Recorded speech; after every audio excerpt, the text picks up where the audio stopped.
스펙, 제로, 정보, 제로, 그야말로 취업 준비, 제로인 취준생을 위한 취업정보쇼 취업을 부탁해. 네, 오늘도 취업의 문을 향해 힘차게 달려볼까요?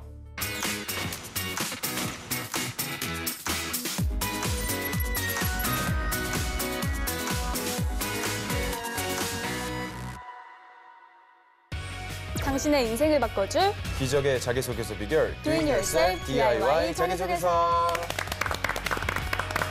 네, 각종 취업 정보와 자기소개서 작성에 대한 궁금증 취준생과 함께 알아봅니다. 오늘은 류영지 학생 나왔습니다. 안녕하세요. 네, 안녕하세요. 류영지입니다. 네, 그리고 자기소개서의 모든 것을 알려줄 취업 컨설턴트 박명환, 안정현 멘토님 모셨습니다. 안녕하세요. 네, 안녕하세요. 네, 취업 컨설턴트 박명환입니다. 안녕하세요. 안정영입니다.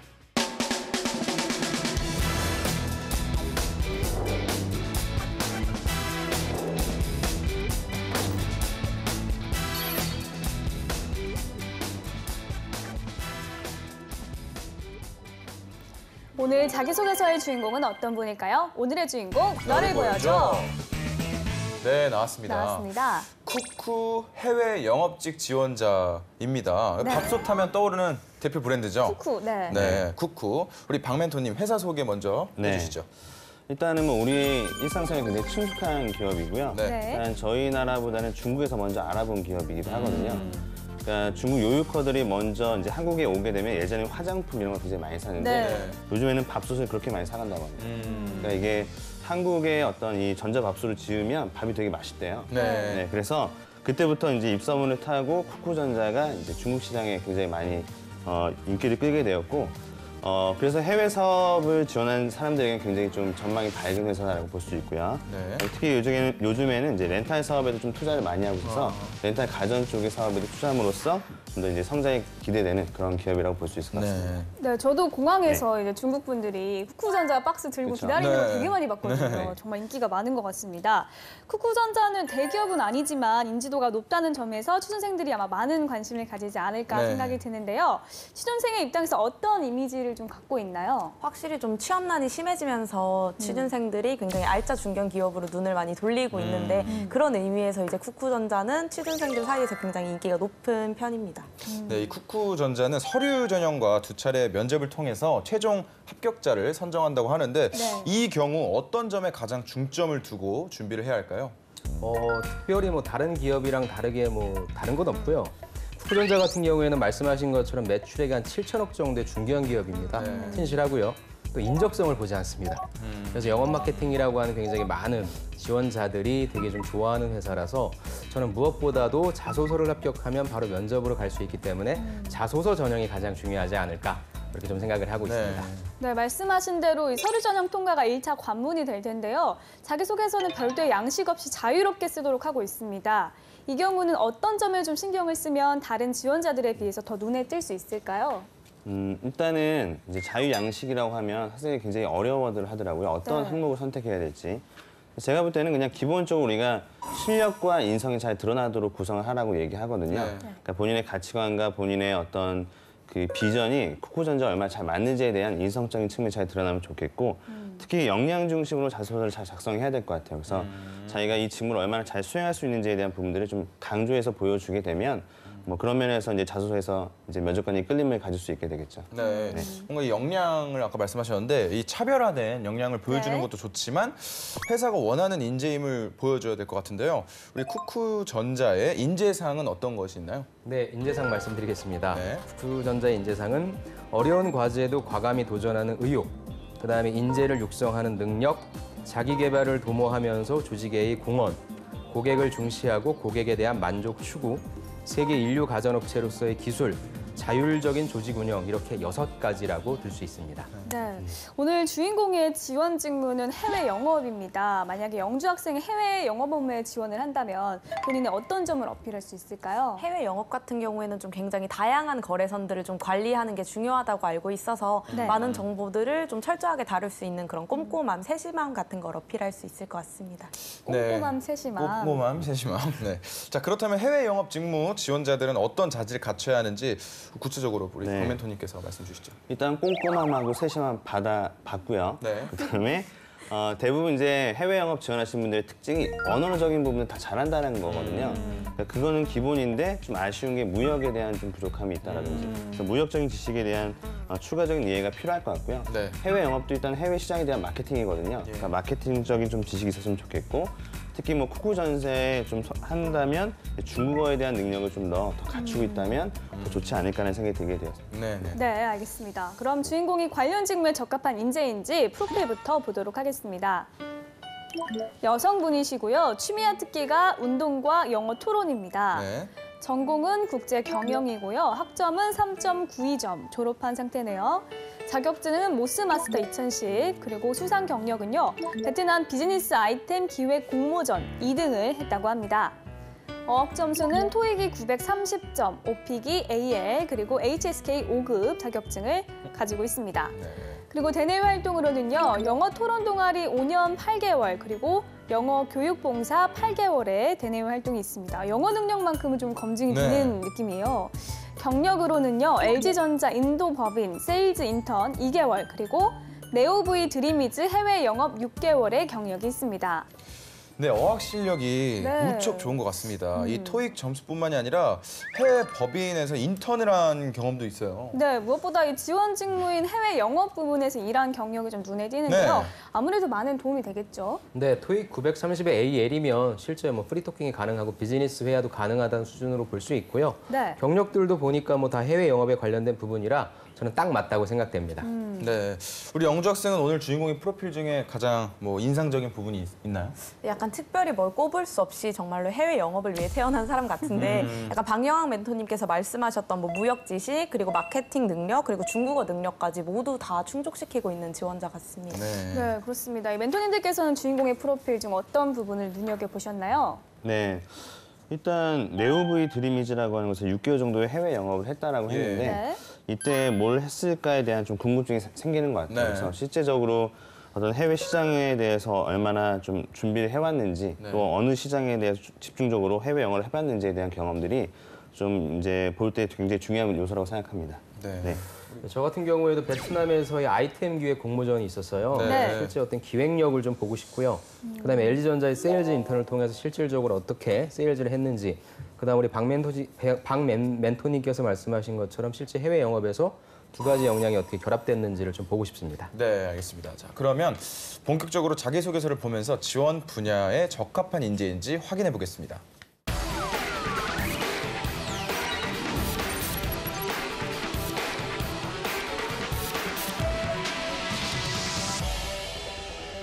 쿠쿠전자 해외 영업직 지원자의 자기소개서를 살펴볼 텐데요. 네. 본격적인 내용을 살펴보기에 앞서 질문 항목부터 분석해 보겠습니다. 네, 앞서 말씀드린 대로 쿠쿠전자의 자기소개서는 정해진 양식이 있는 것이 아니고 네. 지원자가 자유롭게 기술하도록 되어 있습니다. 오늘 주인공은 전체 4개의 항목을 적고 있는데요. 어떤 내용인지 살펴보겠습니다.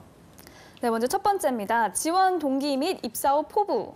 두 번째로 성장 과정. 세 번째로 학창 시절 경험. 마지막 네 번째로 직무 역량입니다. 박 멘토님, 네. 지원자가 직접 항목을 구성해서 자기소개서를 작성할 때 유의해야 할 점은 어떤 것인가요? 네, 일단 이렇게 직접 항목을 구성하라고 하는 경우에는 네. 지원 동기와 포부는 반드시 들어가야 되고요. 네.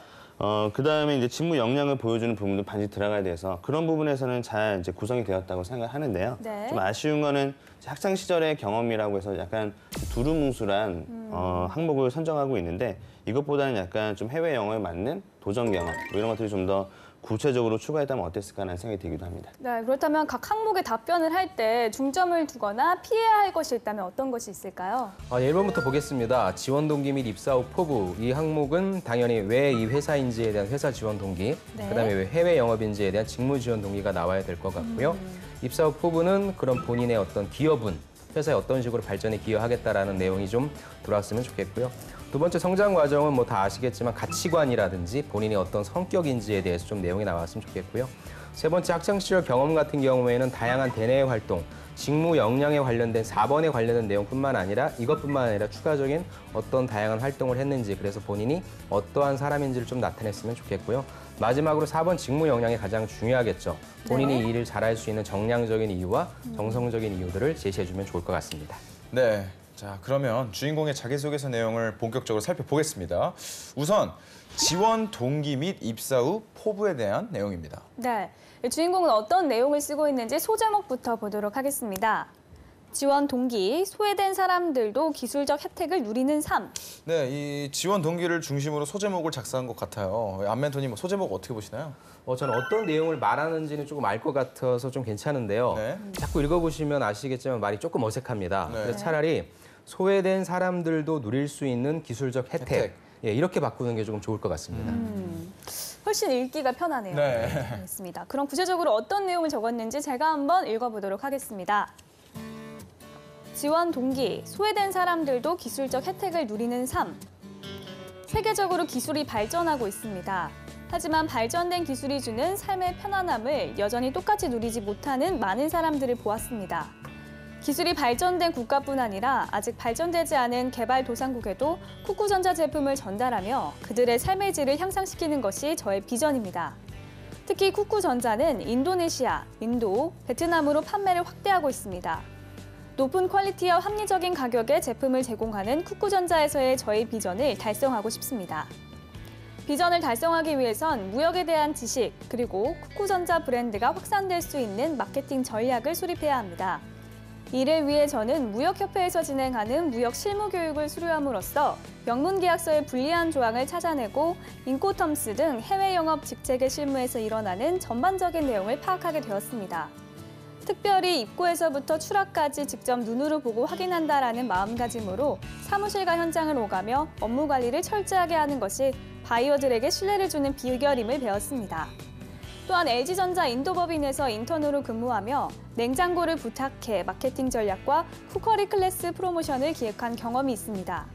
이러한 경험과 역량은 쿠쿠전자에서 저의 비전을 이룰 수 있는 역량이자 차별화된 경험이라고 확신합니다. 네, 어려운 이들의 삶의 질 향상이 지원 동기라고 이야기하는 것 같은데요. 우리 영주 학생은 어떤 느낌을 받았나요? 직무 지원 동기는 작성이 되어 있는 것 같은데 이제 회사 지원 동기나 그리고 입사 후 포부라고 본인이 이제 질문을 설정해 놓았는데 입사 후 포부에 대한 내용이 없는 것 같아서 그 부분이 좀 아쉽습니다. 예리한데요. 네, 이 지원 동기와 입사 후 포부가 회사에서 보기에 어떤 인상을 줄지 좀 궁금해요. 멘토님 어떻게 평가하시나요? 일단은 제가 볼 때는요. 약간 처음에 이제 회사에 대한 지원 동기를 약간 좀 뭉뚱그려 쓰고 있다는 느낌이 들거든요. 그러니까 물론 이제 기술을 통해서 보다 소외된 사람들한테 쿠쿠전자 제품을 좀 전달하겠다라고 하는 그런 큰 비전은 굉장히 좋지만 그것이 실질적으로 쿠쿠전자에 지원하게 된 어떤 이유라고 보기에는 회사 입장에서 볼 때는 약간 좀 아쉬움이 좀 있을 것 같고요. 본인이 만약에 인도네시아나 인도, 베트남을 판매를 확대하고 있다라고 한다면 이것들을 써놓고 자신이 인도에서 또는 베트남에서 했던 뭐 그런 관련된 자신의 역량을 함께 어필했다면 지원 동기가 좀 더 뚜렷해지지 않았을까 하는 생각이 좀 들거든요. 그래서 이거는 약간 좀 방향을 바꿔서 쿠쿠전자가 다양한 어떤 이머징 마켓에 이제 진출하려고 노력하고 있는데 네. 나는 베트남에서 이런 것도 해봤고 그다음에 인도범에서 이런 것도 해봤기 때문에 이런 것들을 위해서 쿠쿠전자를 통해서 이제 기여하겠다라는 방향을 썼다면 좀 더 좋은 어떤 지원 동기와 포부가 되지 않을까 생각합니다. 네. 네, 만약 이 항목만 놓고 볼 때 두 분이서 합격, 불합격 여부를 판단해 주신다면? 먼저 네. 저는 합격 주고 싶습니다. 네. 예. 이유는 앞에서는 물론 말씀하신 것처럼 회사 지원 동기가 좀 약하긴 했는데요. 네. 저는 이제 본인이 아까 인도랑 베트남에 관련된 일을 했단 말이죠. 예. 네. 그리고 이제 쿠쿠전자가 그쪽에 나가고 있다는 얘기를 잘 엮어가지고 영리하게 좀 연결시킨 것 같고요. 네. 사실 뒷부분에 있는 직무 지원 동기도 직무 지원 동기가 아니라 약간 직무 역량 같은 느낌이 드는데 이 정도면은 해외 영업에 관련된 일을 해도 되겠다라고 하는 약간 느낌이 들어서 전 합격을 좀 주고 싶습니다. 네.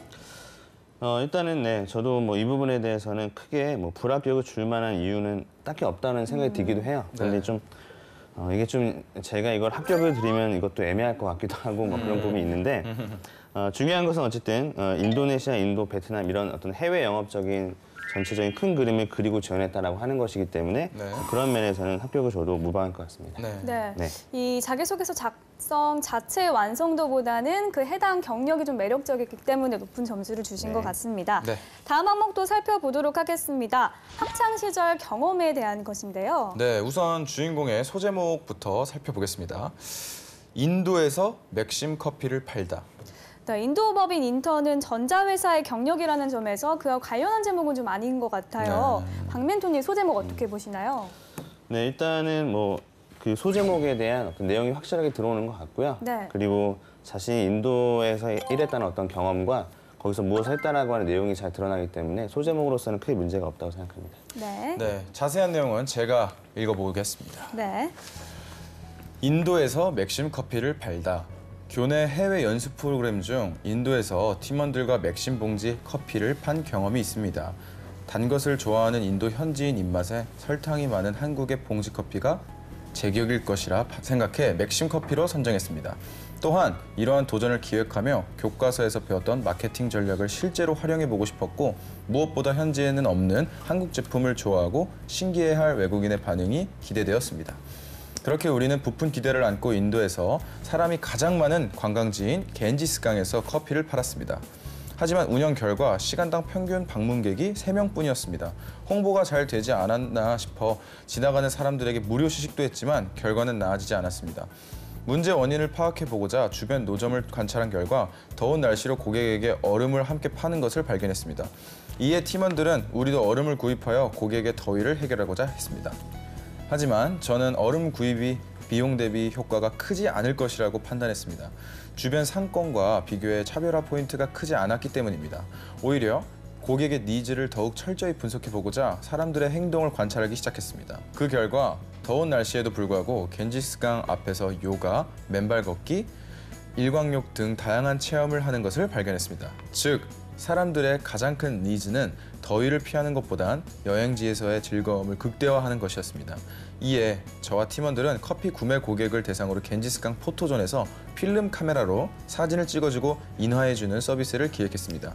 또한 쌀쌀한 저녁에 겐지스강 보트 투어를 하는 고객의 편안한 여행을 위해 따뜻한 커피도 팔았습니다. 그 결과 방문객이 시간당 평균 20명까지 증가했고 가지고 있던 모든 맥심 봉지 커피를 완판하였습니다. 이 경험을 통해 문제의 답은 고객의 올바른 니즈를 파악하는 것임을 깨달았습니다. 올바른 니즈를 파악하기 위해선 고객을 분석적으로 관찰하여 차별화 포인트를 도출해야 합니다. 언제나 고객의 퍼스트 니즈에서 답을 찾는 사원이 되겠습니다. 네, 개인적으로 사진 인화를 하면 배보다 배꼽이 더 크지 않나 비용 문제가 살짝 고민이 되긴 하는데 어쨌든 뭐 단순한 추억을 펼치는 것이 아닌 직무 역량을 보여줄 수 있는 소재가 아니었나라는 생각이 듭니다. 안멘토님 어떻게 평가하시나요? 저는 굿. 좋습니다.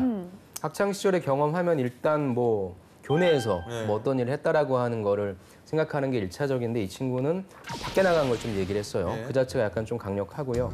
또 해외에서 어떤 일을 했는지에 대해서 스타 방식으로 굉장히 잘 쓴 것 같아요. 그리고 얼마나 본인이 전략적인 지원자인지 잘 알 수 있는데 일단 맥시커피 선정했다. 그다음에 내가 마케팅 전략 실제로 활용해보고 싶었고 문제점 원인 파악해봤고 해결하고자 고객의 니즈를 더욱 철저히 분석했고 행동을 관찰했고 서비스까지 기획했다라고 해서 말씀하신 직무 역량이 아주 잘 드러나 있게 그렇게 잘 표현을 했다라고 얘기를 해주고 싶습니다. 네, 이 항목도 멘토님들의 합격 불합격 의견을 들어보고 싶습니다. 일단 뭐 안 코치님께서는 잘 말씀해 주셨는데 그런 면에서 이제 스타 방식으로 쓰신 건 잘 쓰신 것 같아요. 전체 구성상으로는 큰 문제가 없다는 생각이 들지만 앞서 말씀하셨던 것처럼 배보다 배꼽이 큰 내용인 것 같거든요. 그러니까 이 경험에 대한 진실성 여부가 가장 큰 관건이 될 것 같아요. 차라리 얼음을 넣어서 파는 게 더 낫지 않았을까라는 생각이 들기도 하고요. 그러니까 그런 부분들에 대한 것들만 잘 나중에 설명이 된다면 충분히 이제 합격을 줄 수 있는 내용이라고 볼 수 있을 것 같습니다. 예, 저도 합격을 드리고 싶습니다. 네. 자, 이 쿠쿠전자 해외 영업직 지원자의 자기소개서 살펴보고 있는데요. 여기서 잠깐 주인공의 자기소개서를 더 매력적으로 바꿔줄 문장 표현 살펴보겠습니다.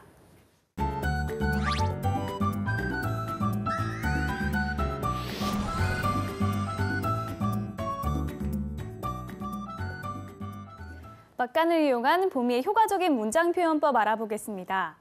자기소개서를 쓰다 보면 일상적으로는 많이 쓰는데 표준 맞춤법에는 맞는 것인지 혼란스러운 단어들이 있습니다. 일상생활에서 많이 쓰더라도 표준 맞춤법에 맞지 않으면 공식적인 문서에는 어울리지 않기 때문이죠. 그런데 의외로 틀릴 것으로 생각한 것 중 표준 맞춤법에 맞는 경우도 있습니다. 오늘 자기소개서를 통해 예를 하나 살펴보겠습니다. 이 문장을 보면 왠지 느낌상으로는 따뜻함만이 표준어일 것 같습니다. 하지만 결론적으로 말하면 둘 다 표준어입니다. 따뜻하다. 덥지 않을 정도로 온도가 알맞게 높다. 감정, 태도, 분위기 따위가 정답고 포근하다. 따뜻하다의 여린말입니다. 따뜻하다와 같은 의미를 갖고 있지만 어감상의 차이만 있을 뿐입니다. 결국 글쓴이가 어떤 느낌을 전해주고 싶으냐에 따라 골라 쓸 수 있는 것입니다. 자기소개서를 쓰다가 혼란스러운 경우 관련 규정을 한 번만 더 찾아보세요. 네, 보미 씨가 효과적인 문장 표현을 전달해드렸고요. 계속해서 다음 항목인 직무 역량에 대해 살펴보겠습니다. 네, 먼저 소제목부터 볼게요. 1% 숫자 속에 담긴 현상을 읽는 영업인. 이 분석력이 있다는 의미일까요? 우리 안 멘토님 소제목 어떻게 보시죠? 좀 어렵습니다. 네. 이 지원자의 경우에 말을 잘 못 줄이는 것 같아요. 차라리 그래서 1%의 본질을 읽는 세일즈 마케터 이렇게 표현하는 것이 조금 더 좋을 것 같습니다. 네. 네.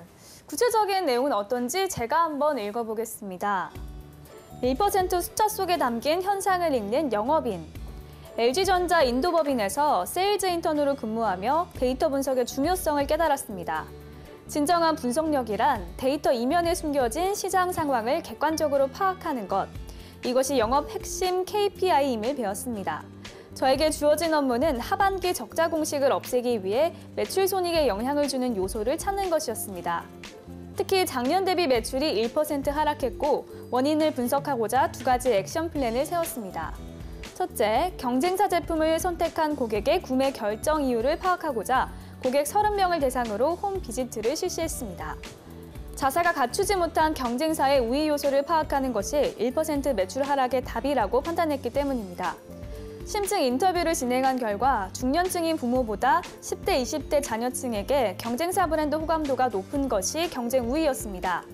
둘째, 젊은 층에게 호감도가 높은 것이 매출에 어떠한 상관관계를 주는지 파악해보고자 샵 비지트에서 현지인 50명을 대상으로 설문조사를 진행했습니다. 그 결과 비록 제품 구매자는 30, 40대 중년 여성층이었지만 구매 의사결정을 하는 계층은 최신 트렌드에 익숙한 10대, 20대 자녀층이었습니다. 따라서 업무를 수행하고 남는 시간을 활용해 젊은 층을 공략하는 냉장고를 부탁해 프로모션과 쿠커리 클래스 마케팅을 기획했고 실제 마케팅 전략에 참고할 만한 긍정적 피드백을 받았습니다. 훌륭한 해외 영업사원이라면 각 나라의 매출 데이터에서도 작은 변화에 민감해야 합니다. 매출의 사소한 변화라도 놓치지 않고 이면에 숨겨진 문제를 파악하여 적자 공식을 해결하는 영업인이 되겠습니다. 네, 이 실제 경험을 바탕으로 한 점에서 진정성이 보이는데 우리 영주 네. 학생은 어떻게 봤나요? 아까부터 계속 느낀 건데 자소서를 굉장히 구체적으로 수치를 네. 바탕으로 잘 작성하시는 분인 것 같아요. 네, 우리 영주 학생이 말한 대로 경험을 바탕으로 본인이 가진 분석력을 어필하고 있습니다. 네. 박멘토님 전반적으로 어떻게 네. 보셨나요? 일단은 이제 해외 영업에서 중요한 직무 역량 중에서 우리가 네. 간과를 많이 하는 것이 분석력이거든요. 그러니까 해외 시장에 대한 해외 영업인이면 해외 시장에 대한 분석이 주로 많이 업무가 되는데 네.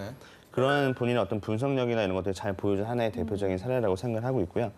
실제적으로 자신이 어떤 제품에 대한 그 적자 이유를 파악했다는 내용과 거기에 대한 자신의 어떤 그 행동들을 구체적으로 쓰고 있기 때문에 이거 하나만 보게 된다면 충분히 해외 영업을 잘할 수 있는 그런 사람이라고도 볼 수 있을 것 같습니다. 네, 이 항목에 대한 두 분의 합격, 불합격 말씀해 주시죠. 저는 합격 드리고 싶습니다. 네. 잘 썼습니다. 네. 네, 저도 당연히 이제 합격을 줘야 될 것 같네요. 네. 네. 두 분 다 합격 주셨습니다. 지금까지 쿠쿠전자 해외 영업직 지원자의 자기소개서에 대한 멘토의 특급 처방전 전해드렸습니다.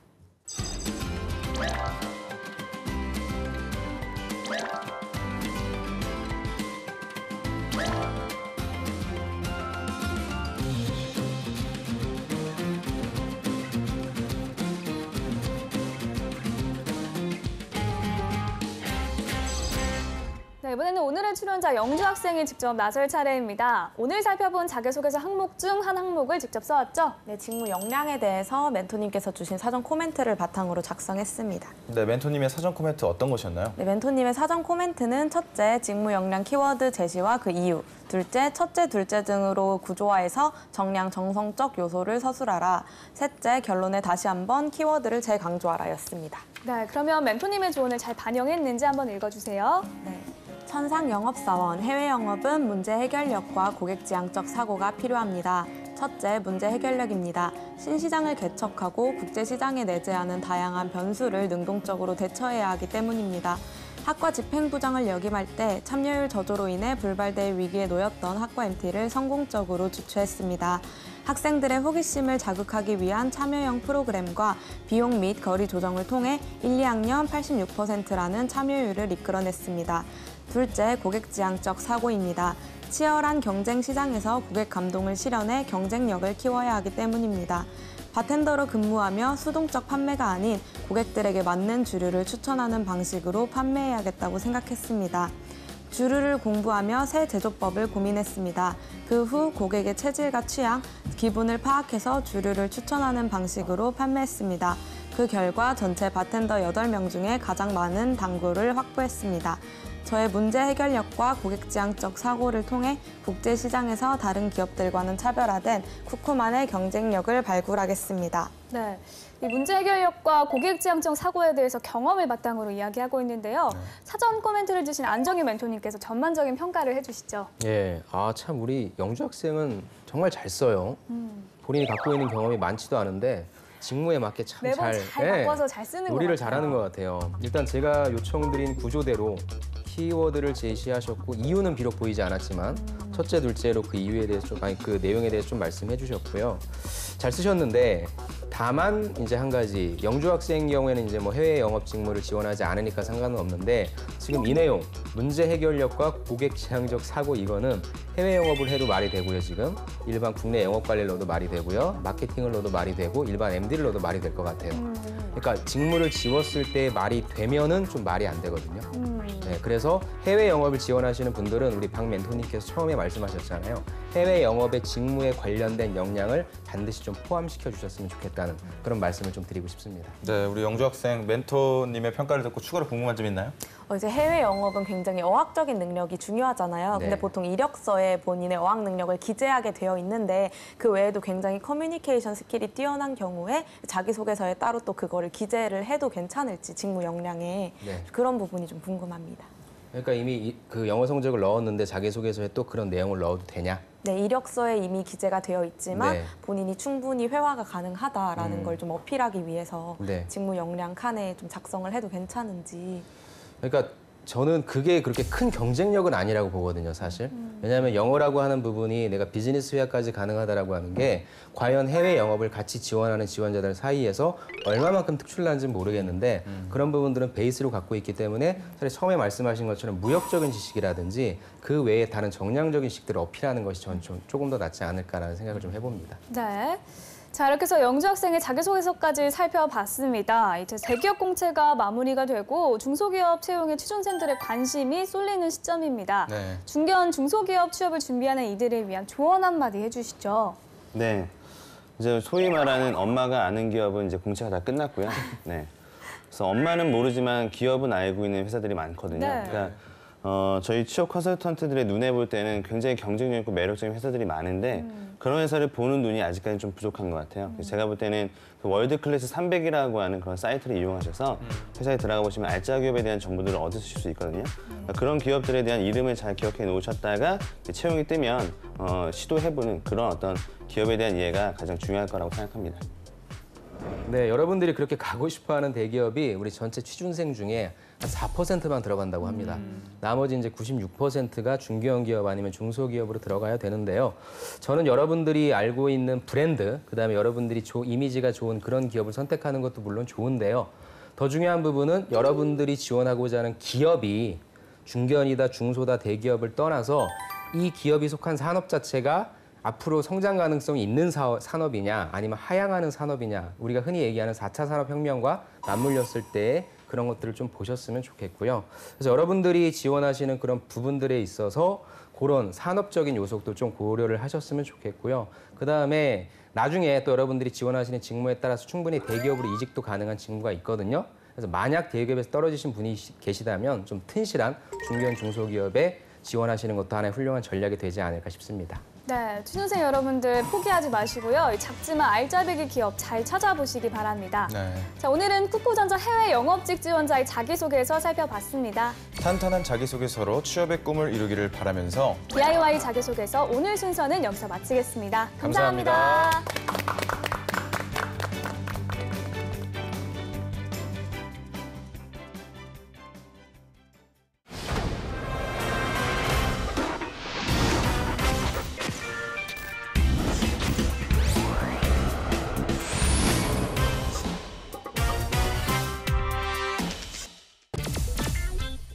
그런데 야, 너 이거밖에 못해? 아니나 다를까 대표님께서 고발립을 하시면서 당신 정신이 있는 거냐 없는 거냐 그래서 어떻게 됐나요? 이직했어요. 이직하셨다고요?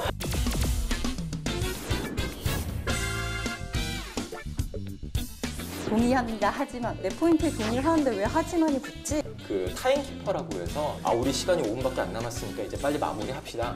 이런 행동은 정말 안 되죠. 자, 그럼 마지막으로 흔한 실수. 이거는 부장님 네, 저입니다. 얘기겠어요. 네. 정말 흔한 실수하는 얘기예요. 그 정말 숫자에- 흔한 실수. 네, 숫자에 관련된 얘기고요. 네. 아무래도 사람이 하다 보니까 그러니까 숫자를 틀리는 경우가 좀 덜어 생기잖아요. 아무리 네, 완벽한 그렇죠, 사람이라도 그죠. 그러다 보니까 그 다행히 이제 이번에는 제 얘기는 아니고요. 네. 제가 이제 막 신입 사원을 이제 벗어난 때였습니다. 이제 대리가 됐고 네. 그때 이제 제 밑에 드디어 아하. 이제 한 명을 받은 거죠. 네. 밑으로. 예. 그때 이제 일어났던 일입니다. 그 전체 이제 사업본부에 그 채용 실적을 이제 보고하는 게 있었어요. 경력 사원은 몇 명, 네. 신입 사원 몇 명, 이제 연말에 이제 채용 실적을 보고하고 이제 임원분들 사업 본부장님들이 다 앉아 계시죠. 근데 물론 이제 신입 사원이기 때문에 이제 그분이 이제 회의 자료를 준비를 했습니다. 네. 그런 좀 일부러 저도 그래 그 이렇게 임원분들 모이셨으니까 이 사람을 좀 노출을 시켜야 되겠다. 그러니까 네가 한번 해봐라. 네, 네가 한번 해봐라. 또 굉장히 발표도 잘하고 당찬 친구였어요. 오. 그래서 저도 굉장히 기대가 컸고 굉장히 잘할 거라고 생각을 했습니다. 네. 근데 발표 자료를 띄워놨는데 네. 이제 그 자료를 만들면 보통 버전을 하거든요. 네. 그 뭐 버전 1, 뭐 2 하면서 이제 계속 이제 수정해 나가고 업데이트를 하는 그런 경우가 있습니다. 네. 근데 이제 그 버전을 하는데 그 최신 버전이 아니라 마지막 버전이 아니라 바로 그 전 버전, 그 숫자가 고쳐지기 전 버전을 이제 그 화면에 띄운 겁니다. 흔한 슬라이드에. 실수네요. 흔한 실수죠. 네. 숫자가 완전 틀린 거죠. 네. 그렇게 되면 완전히 이제 그 다 본부장님들 계신데 이거 숫자 잘못됐고요. 사실은 이겁니다. 이렇게 할 수가 없는 상황이라는 것이죠. 이거는 인사팀 자체에도 굉장히 큰 정말 창피한 거죠. 이미 회의는 시작된 상황인가요? 회의는 시작된 상황이고, 그래요? 네, 프레젠테이션을 하고 있는데 저는 네. 이제 숫자를 아니까 네. 이제 그 숫자를 하고 그 숫자를 보고서 야 이제 큰일 났다. 너 어떡하나. 회의를 끊어야 되나 하는데 그 이 친구가 어떻게 했냐면 그때 네. 딱 그때 하면서 여기에 대해서는 제가 추가로 자료를 보여드릴 게 있습니다. 잠깐 제가 자료를 찾은 다음에 바로 요거를 이해하기 쉽게 보여드리도록 하겠습니다 하면서 그 블랙아웃 기능이 있지 않습니까? 그렇죠, 그렇죠. 그 뮤트. 프로젝터 이제 뮤트 기능을 딱 한 다음에 바로 숫자를 수작업으로 손으로 고쳐가지고 바로 그 슬라이드는 정상적으로 하고 본인이 준비했던 물론 원래는 우리가 준비했던 자료가 아니죠 그게. 네. 그래서 그 자료를 보여주면서 이런 흐름으로 지금 채용이 이렇게 진행됐습니다. 와. 하면서 자 이제 계속 발표를 하겠습니다. 하면서 수정된 자료를 딱 띄우더라고요. 신입사원이요? 신입사원이요. 며칠이나 된 그때 신입사원이요? 한 달 정도 됐었습니다. 와. 한 달 정도 됐고 대단하다. 그래서 제가 계속 교육시키고 그러면서 이럴 땐 발표는 이렇게 해라 계속 그런 걸 제가 코칭을 해줬었거든요. 네. 그래서 일부러 우리가 인사팀에는 이렇게 대단한 신입사원이 있다. 이걸 딱 보여주고 싶었었어요. 네. 근데 임원분들도 사실은 이제 자기 사업본부 할 때 그 숫자만 관심이 있지 그렇죠. 다른 쪽 사업본부까지 이제 다 크게 잘 못 보시거든요. 그렇죠. 네. 다행히 거기에 대해서 아무도 말 없었고 다 칭찬을 받았습니다. 인사팀 신입사원 잘 뽑았다. 와. 네, 정말 좀 저도 뿌듯했고요. 와, 소름 돋는다 이거. 근데 저는 아마 그렇게 못했을 것 같아요. 진짜 훌륭한 신입사원인 것 같아요. 김성우 선생님 자랑하셨네 오늘. 자기가 잘 가르쳤다 이거야. 그런 것까지 가르치진 않았습니다. 근데. 과장님도 자랑하셨잖아요. 나 이직했다고. 망한 자랑이요? 네. 참 뿌듯하네요 오늘. 네. 아주 오늘 이미지 변신 제대로 하시네요. 네. 그래서 오늘 풀은 제가 봤을 때 전 진짜 이거는 소름이 돋았기 때문에 김성우 부장님께 드리도록 하겠습니다. 아유, 여기 상주에 따뜻하네요. 네. 2불 획득하셨어요. 네. 저도 소름이 돋았었는데 그래요? 불을 가지니까 이제 소름이 없어집니다. 오늘 그 얘기를 하려고 그때 그런 일이 있었나 봅니다. 그런가 봅니다. 네, 축하드립니다. 감사합니다. 네, 저희가 이렇게 회의 얘기를 왜 이렇게 길게 했냐면 네. 궁금했던 게 토론 면접이 요즘 정말 많아지고 있습니다. 이 토론 면접 취준생들한테 은근히 부담이에요, 사실. 되게 높으신 분들이 계신데 이거를 내가 어떻게 말해야 되나 잘 모르겠고 여기서 끼어들어도 되나 싶고 좀 관점을 정말 바꿨으면 좋겠어요. 토론 면접이라는 것이 네. 좀 그 근본적인 목적을 생각해 주셨으면 좋겠어요. 네. 아까 우리가 내내 회의에 대해서도 말을 했잖아요. 회의는 뭡니까? 어떤 결과물을 얻기 위한 거잖아요. 그렇죠. 네. 토론도 똑같습니다. 토론이라 하면 네. 좀 거창하게 얘기 제가 할 수도 있을지 모르겠지만 들릴 네. 수도 있을지 모르겠지만은 인간의 역사가 어떻습니까? 인류의 역사 너무 거창한가요? 굉장히 네, 거창한데요. 인류의 역사가 들어보겠습니다. 네. 네. 그 혼자서 어떤 천재 혼자서 만들어낸 그런 역사가 아니라는 거죠. 이 지금 우리가 그 촬영하고 있는 이 스튜디오도 그렇고 네. 그렇죠. 또 이런 뭐 그 책상도 그렇고 이야. 혼자서 만든 게 아니에요. 네. 그 집단 지성으로 인해서 인류의 역사가 발전하게 된 겁니다. 맞습니다. 그렇다면 그 집단 지성이라 하면 서로의 의견을 조율하고 뭔가 더 그 좋은 거를 1 더하기 1은 2가 아니라 네. 3이 될 수도 있고 10이 될 수도 있고 더 좋은 거를 이제 만들어가는 그런 과정이란 거죠. 그렇다면 이런 입장에서 생각해 보면은 토론 면접도 토론 면접자가 붙으니까 좀 부담을 많이 가지시는 것 같아요. 맞습니다. 네. 그냥 단순하게 토론이라고 생각하면은 내가 이겨가지고 무엇을 쟁취하고 이 문제가 아니란 얘기죠. 그런가요? 어떻게 하면 더 좋은 방향으로 좀 거창하게 인류의 역사를 잘 쓸 수 있을 것인가. 네, 이런 식의 좀 개념으로 생각을 해줬으면 좋겠어요. 네. 토론의 역사를 만들어야 되는군요. 그렇죠. 그러면 개 중에도 근데 말을 정말 잘해서 면접관 입장에서 와 감동을 느끼거나 뭐 그런 경우도 혹시 있지 않았을까요? 면접관 입장에서 봤을 때는 네. 그 말을 정말 잘해서 감동을 느끼진 않고요. 오, 네. 제가 뭐 모든 걸 공개드릴 수 없지만은 토론 면접의 핵심은 네. 말을 내가 많이 하느냐 잘하느냐가 문제가 아니었고요. 그런 태도적인 측면을 많이 봅니다. 태도. 네, 얼마나 이 사람이 그 다른 사람과 얘기할 때 네. 그 좋은 태도를 보이느냐. 물론 그 태도는 뭐 어떤 몸으로 드러나는 태도일 수도 있겠지만은 네. 말투 또는 말 목소리 어떤 내용 이런 것도 다 사실은 태도 안에다 그 테두리 안에 포함이 되거든요. 그렇죠. 네, 이런 것들을 보고 좀 종합적으로 평가한다고 보시면 되겠습니다. 뭐 혹시 사례 같은 거 없을까요 이번에? 사례는 굉장히 많죠. 네. 이제 토론 면접이 있었는데 제가 주제는 생각이 안 났는데 어떤 그 지원자분께서 정말 말씀을 많이 하셨어요. 네. 그 누가 뭔가 말을 하면은 딱 끊으면서 진짜 정말 말도 청산유수처럼 굉장히 잘했습니다. 근데 이제 끝나고 난 뒤에 그분은 바로 불합격이 됐습니다. 예. 왜냐면은 전혀 어떤 배려하는 자세도 없었고 본인 의견만 강하게 얘기하고 설사 그 의견을 잘 말했다 할지라도 네. 예, 본인 생각만 계속 말하고 상대방 말을 들으려고 하지 않는 것이죠. 네, 그래서 바로 탈락한 사례가 있습니다. 이제 그런 경우에 이제 토론 면접이라는 것을 스킬적인 측면에서 네. 그 훈련을 많이 해서 그 박 과장님 얘기하셨듯이 이기는 훈련을 하신 거죠. 예, 그렇다 보니까 남에 대한 배려가 아니라 그렇죠. 일단 이 면접에서 내가 승리라는 걸 쟁취해야겠다. 내가 너를 밟고 올라가겠어. 그거를 면접관님들이 모를까요? 다 알지? 아무리 맞는 얘기, 뭐 청산유수 같은 말을 했어도 그것은 탈락 사유로서 충분하다고 생각합니다. 네. 또 이제 지원자분들께서도 많이 어떤 스터디를 많이 하시나 봐요. 예, 하죠. 그러면서 그렇죠. 하죠. 토론 면접 파트의 키는 뭔가 사회자 역할을 하는 것이다.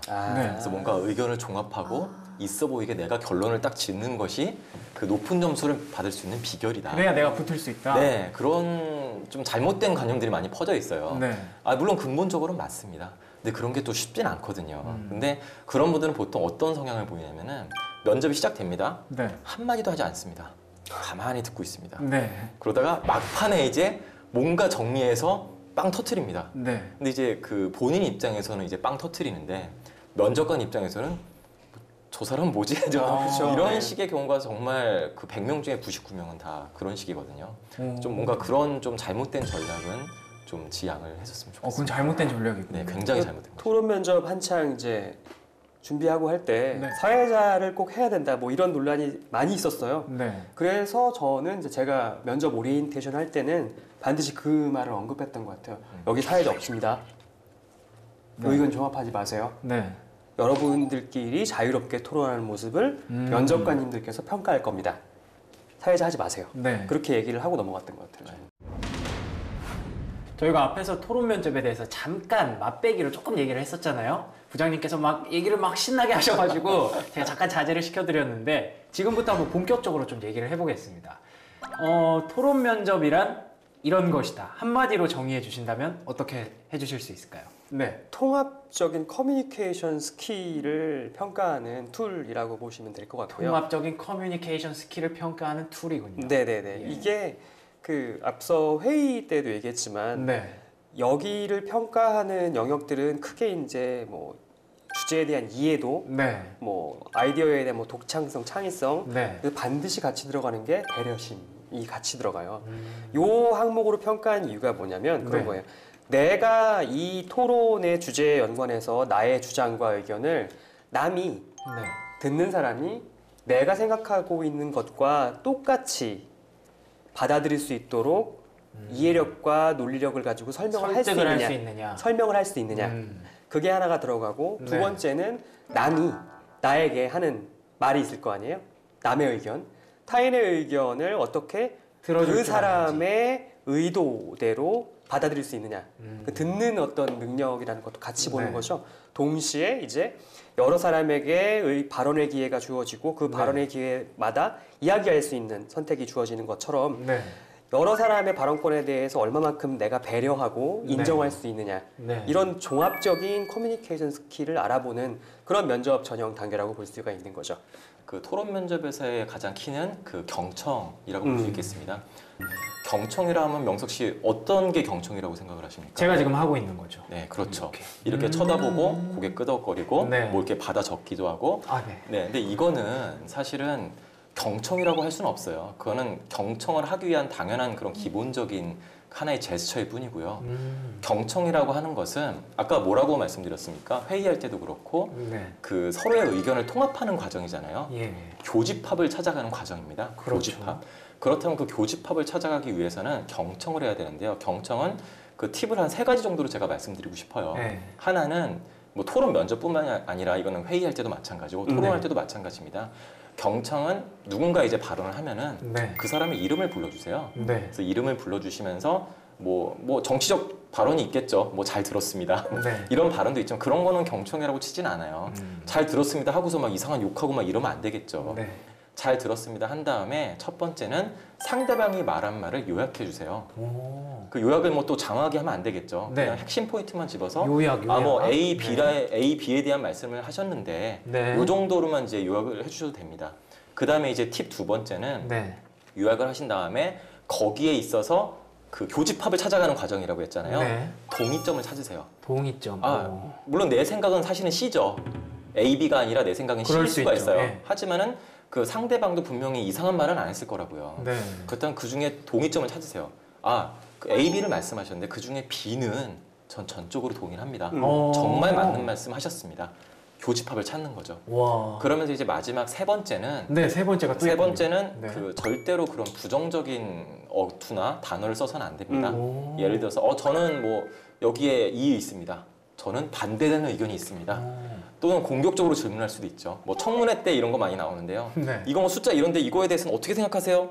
사실은 이 사람이 잘 모르고 있다는 것을 이제 그 공격을 하는 거죠. 그렇죠. 공격을 하는 그런 거는 이제 지양을 하시고 저는 뭐 B는 정말 동의합니다 하신 네. 다음에 그런데 저는 이런 식으로도 한번 생각을 해봤습니다. 네. 이러면서 그런 어떤 접속어에 대해서도 굉장히 좀 긍정적인 어투로 반대되는 단어를 안 해주시는 게 그런 것만 잘 하시더라도 토론 면접에서는 아까 말씀하신 정말로 잘 튈 수가 있습니다. 아, 잘 튀는 대부분의 방법. 지원자분들은 서로 공격하고 막 잡아먹기 바쁘거든요. 그런 와중에서 뭔가 군계 일학처럼 나는 교집합을 찾아가고 있고 너의 의견을 경청하고 있다. 이런 태도를 보이는 것만으로도 아마 큰 플러스가 될 겁니다. 전에 저희 이제 외국인 디렉터분이 한국 사람들이 토론하는 걸 잠깐 보고서는 해주신 말씀이 있어요. 근데 그게 아마 분명히 어디선가 연습을 시켜서 그렇게 하고 온 것 같아요. 그러니까 뭐 말하는데 당신의 의견에 동의합니다. 하지만 뭐 이렇게 시작하거나 되게 공식 같네요. 네. 네. 그리고 또 어떤 경우에는 저는 그 의견에 동의하지 않습니다. 뭐 이렇게 얘기를 하는데 2가지 경우에 대해서 이렇게 말씀하셨어요. 우선은 당신의 의견에 동의합니다. 하지만 이렇게 나오면 굉장히 이상하다는 거죠. 그러네요. 듣기에는. 그러네요. 내 의견에 동의를, 내 포인트에 동의를 하는데 왜 하지만이 붙지? 이렇게 얘기하는 거 하고. 그렇죠, 그렇죠. 네, 그리고 정말 직설적으로 당신의 의견에 동의하지 않습니다. 뭐 그건 disagree 합니다. 뭐 이렇게 얘기하면 네. 굉장히 말씀하신 대로 그렇죠. 공격적으로 들린다고 하잖아요. 그래서 처음에 다른 의견을 내려고 하면 네. 당신의 의견을 좋아합니다라고 얘기하지 말고 네. 그 당신이 말한 그 의견 중에 네. 그 사실은 동의합니다. 그렇죠. 일부를 네. 동의한다고 하는 거죠. 키 포인트를 찾아서 오. 거기에 팩트 중에 팩트만 그 사실에 대해선 나도 동의를 한다. 네. 그리고 그건 굉장히 좋은 팩트다. 네. 사실이다. 하지만 나는 이런 이유 때문에 이렇게 생각한다. 이렇게 자기 의견을 얘기하라고 얘기하더라고요. 네. 네. 근데 되게 이상하대요. 딱 들으면. 그렇죠. 동의합니다. 하지만 뭘 동의합니다. 하지만이 왜 나오지? 어색하지. 이렇게, 네. 알겠습니다. 그 타임키퍼라고 해서 네. 또 이제 지원자분들은 보통 이제 시간을 체크합니다. 네. 우리 시간이 5분밖에 안 남았으니까 이제 빨리 마무리합시다. 이런 행동은 정말 안 좋습니다. 근데 물론 그런 것도 상관없습니다. 뭐 지금 5분밖에 안 남았는데 네. 이걸로 빨리 넘어가고 이제 주제를 정리해 주는 거죠. 지금 여기선 이런 말을 했고 네. 이런 말 했고 이런 말을 했는데 지금 네. 우리가 뭐 지금 산으로 가고 있는 것 같습니다. 빨리 바다로 가야 됩니다. 이런 정도의 정리를 해주시면은 그게 또 사실은 사회자의 역할이고 저는 이제 이거를 사회자라고 표현을 했지만은 네. 사실은 토론을 주도하는 역할이죠. 그렇죠. 이런 경우에 정말 더 점수를 많이 받을 수가 있습니다. 네. 산으로 가는 주제를 포착하고 네. 네. 교정을 잡아야 한다. 돼요.